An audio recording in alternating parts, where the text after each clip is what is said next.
ಓಂ ಶ್ರೀ ಸಾಯಿರಾಮ್. 4ನೇ ತರಗತಿ, ವಿಷಯ ಕನ್ನಡ, ಪಾಠ 6, ದೊಡ್ಡವರು ಯಾರು, ಭಾಗ 1. ಮಕ್ಕಳೇ, ಇದೊಂದು ಕತೆ, ತುಂಬ ಸುಂದರವಾದಂತಹ ಕತೆ. ಒಂದು ಇಲಿಗಳ ಸಂಸಾರ ಇತ್ತು. ಅವ್ರಿಗೊಬ್ಬರ ಮಗಳಿದ್ಲು. ಅವರಿಗೆ ವರವನ್ನು ಅಂದರೆ ಹುಡುಗನನ್ನು ಹುಡುಕುವಂತಹ ಒಂದು ಕತೆ. ಈಗ ನೋಡೋಣ ಏನಿದೆ ಅಂತ. ಒಂದು ಊರು, ಅಲ್ಲೊಂದು ಇಲಿಗಳ ಸಂಸಾರ. ಆ ಸಂಸಾರದಲ್ಲಿ ಒಬ್ಬ ಮಗಳಿದ್ದಳು. ಒಂದು ಊರಿತ್ತು ಮಕ್ಕಳೇ. ಅಲ್ಲೊಂದು ಇಲಿಗಳ ಸಂಸಾರ ಅಂದರೆ ಕುಟುಂಬ.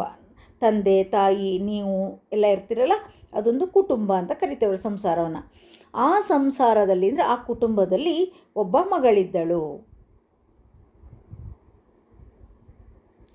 ಮಗಳಿಗೆ ತಕ್ಕ ವರವನ್ನು ಹುಡುಕಬೇಕೆಂದು ತಂದೆ ತಾಯಿ ಇಲಿಗಳು ಯೋಚಿಸಿದವು. ಕರೆಕ್ಟಾಗಿ ನೋಡಿ, ಗಮನ ಇಟ್ಟು ಕೇಳಿಸ್ಕೊಳ್ಳಿ. ಇದನ್ನು ಓದಬೇಕು ನೀವು ಮನೆಯಲ್ಲಿ ಪಠ್ಯಪುಸ್ತಕದಲ್ಲಿ. ಮಗಳಿಗೆ ತಕ್ಕ ವರನನ್ನು ಹುಡುಕಬೇಕೆಂದು ತಂದೆ ತಾಯಿ ಇಲಿಗಳು ಯೋಚಿಸಿದವು.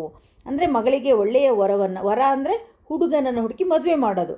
ಹುಡುಗನನ್ನು ಹುಡುಕಬೇಕೆಂದು ತಂದೆ ತಾಯಿ ಇಲಿಗಳು ಯೋಚಿಸಿದವು. ಜಗತ್ತನ್ನೇ ಬೆಳಗುವ ಸೂರ್ಯ ಬಹಳ ದೊಡ್ಡವನು, ಅವನೇ ನಮ್ಮ ಮಗಳಿಗೆ ತಕ್ಕವರ ಎಂದು ತಾಯಿ ಇಲಿ ಹೇಳಿತು. ಜಗತ್ತನ್ನೇ ಅಂದರೆ ಪ್ರಪಂಚವನ್ನೇ ಬೆಳಗುವಂತಹ ಸೂರ್ಯ ಬಹಳ ತುಂಬ ದೊಡ್ಡವನು, ಅವನೇ ನಮ್ಮ ಮಗಳಿಗೆ ತಕ್ಕವರ ಅಂದರೆ ಮದುವೆ ಮಾಡಿಕೊಳ್ಳೋಕೆ ತಕ್ಕ ಯೋಗ್ಯನಾದ ವರ ಅಂತ ತಾಯಿ ಇಲಿ ಹೇಳಿತು. ಸೂರ್ಯನ ಬಳಿಗೆ ಇಲಿಗಳು ಹೋದವು. ತಂದೆ ತಾಯಿ ಇಲಿಗಳು ಏನು ಮಾಡಿದ್ವು? ಸೂರ್ಯನ ಹತ್ತಿರಕ್ಕೆ ಹೋದವು. ಮದುವೆ ವಿಚಾರ ತಿಳಿಸಿದವು. ಈ ವಿಚಾರವನ್ನು ಕೇಳಿದ ಸೂರ್ಯನು, ನನಗಿಂತಲೂ ದೊಡ್ಡವನು ಇನ್ನೊಬ್ಬನಿದ್ದಾನೆ, ಅವನನ್ನು ಕೇಳಿ ಎಂದು ಹೇಳಿದನು. ಸೂರ್ಯನ ಬಳಿಗೆ ಏನು ಮಾಡಿದ್ವು? ಆ ತಂದೆ ತಾಯಿ ಇಲಿ ಎರಡೂ ಸಹ ಸೇರಿ ಹೋದವು. ಮದುವೆ ವಿಚಾರವನ್ನು ತಿಳಿಸೋದು. ನೋಡಪ್ಪ, ನನ್ನ ಮಗಳಿಗೆ ಒಂದು ಮದುವೆ ಮಾಡಬೇಕು, ಅದಕ್ಕೆ ತಕ್ಕವರ ನೀನು, ನನ್ನ ಮಗಳಿಗೆ ತಕ್ಕವರ ಅಂದರೆ ಹುಡುಗ ನೀನು, ನೀವಿಬ್ಬರಿಗೂ ಸಹ ಮದುವೆ ಮಾಡಬೇಕು ಅಂತ ನಾವು ಅಂದ್ಕೊಂಡಿದ್ದೀವಿ. ಈ ವಿಚಾರವನ್ನು ಅಂದರೆ ಆ ಮದುವೆ ವಿಚಾರವನ್ನು ಕೇಳಿದ ಸೂರ್ಯನಿಗೆ ತಿಳಿಸಾದ್ಮೇಲೆ ಸೂರ್ಯ ಏನು ಮಾಡ್ದ? ನನಗಿಂತ ದೊಡ್ಡವನು ಇನ್ನೊಬ್ಬನಿದ್ದಾನೆ, ಅವನನ್ನು ಕೇಳಿ ಎಂದು ಹೇಳ್ದ. ಏನಂತ ಹೇಳ್ದ? ನನಗಿಂತ ದೊಡ್ಡವರು ಇದ್ದಾರೆ, ಅವರನ್ನು ಕೇಳಿ ಅಂತ ಹೇಳ್ದ. ಈಗ ಇನ್ನೊಂದು ಸಲ ರಿಪೀಟ್ ಮಾಡಿ ಓದ್ತೀನಿ ನೋಡಿ.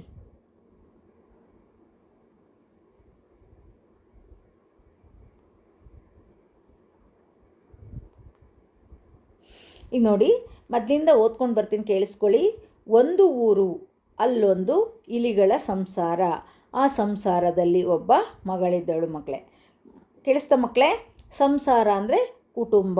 ಒಂದು ಊರಿತ್ತು. ಈಗ ನಾವು ಮೈಸೂರಲ್ಲಿ ವಾಸ ಮಾಡ್ತಿದ್ದೀವಲ್ಲ, ಆ ರೀತಿ ಅದನ್ನು ಊರು ಅಂತ, ಜನಗಳೆಲ್ಲ ಸೇರಿ ಒಂದು ಕಡೆ ವಾಸ ಮಾಡ್ತೀವಲ್ಲ, ಆ ಪ್ಲೇಸನ್ನು ಊರು ಅಂತ ಹೇಳ್ತೀವಿ.